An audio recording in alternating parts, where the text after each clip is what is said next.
Is Astralis back, or are they just in a honeymoon? And is the Giga Chad Hooxi showing why he deserves another shot at leading a Tier 1 CS team? Well, I'm here to break down and contextualize what we've seen out of Astralis at PGL Astana and why you should be cautiously optimistic about their future.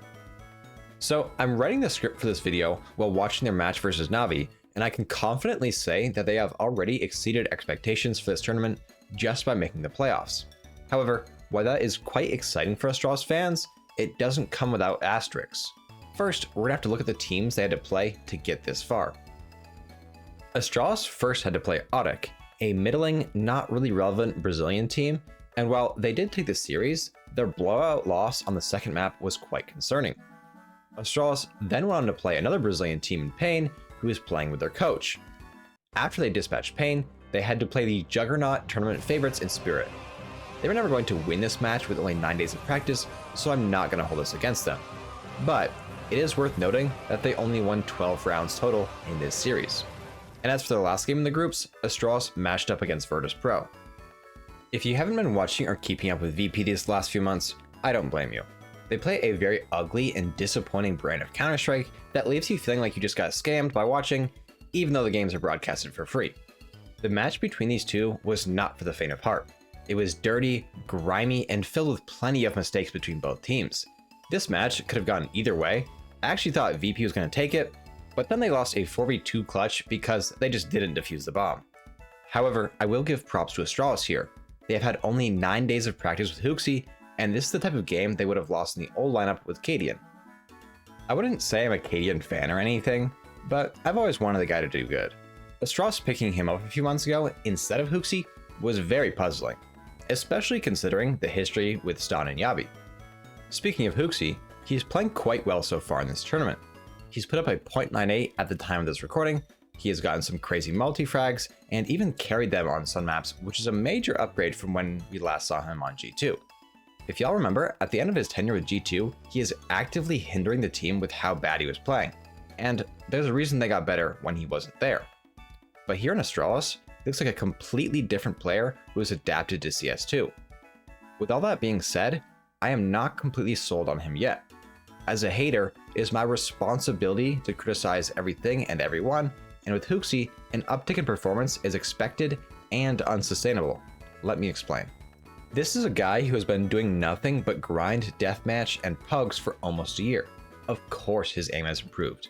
He hasn't done any of the normal responsibilities of a tier 1 IGL like game prep, anti-strat, or theory craft. The real test for Hooxi is after the Austin Major and the player break. Will he be able to keep up his form when he doesn't have nearly the same amount of time to focus on it, and while other teams are anti-stratting both him and the rest of his team? Another concern with Hooxi is his mental. The real reason he was cut from G2 is that he would get terribly down on himself and emo out mid-match. If you've ever been on a team, you can understand how frustrating a teammate crashing out mid-match is, especially if that teammate is supposed to be the caller and leader of the team.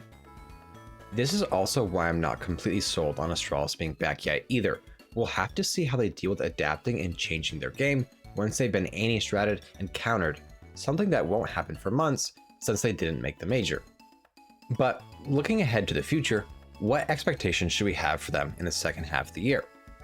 Well, before we even get into that, I have to explain some of the organizational challenges they will have to deal with.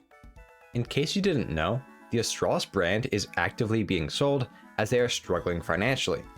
Players were asked to take pay cuts, and there was multiple layoffs and downsizing in an attempt to keep the CS division running. This is all to say, we don't know how long Astralis as a team can stay together and what type of support they will receive from the org. Finally, after years of mismanagement and scandals, Astralis, or at least Danish Astralis, appears to be coming to an end. So, assuming perfect conditions where they can attend every event and don't have to deal with any of the behind-the-scenes bullshit, Astralis fans should expect two things. The first being to make a couple of playoffs. I don't think this lineup is capable of being real title contenders, but they are good enough to make the playoffs in weaker events like we see here in Astana. And the second is to qualify for the major.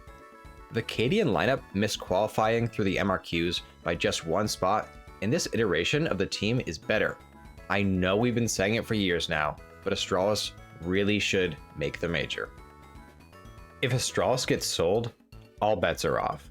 Players might get benched or traded away, and they may bring in international talent. If I was an outside investor, the only players I would keep would be Hooxi, Stare, and Device, and that's just so I could keep the VRS points. But like I said at the beginning of the video, I think people should be cautiously optimistic about the future of Astralis. They look improved and they have a solid roster for the first time in years.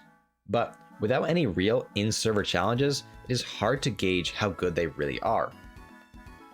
And of course, as soon as I finish writing this up, Astralis just beat Navi on map 3 and advanced to semifinals, so just ignore everything I said and inhale as much hopium as possible. Astralis are winning the Austin Major even though they didn't qualify.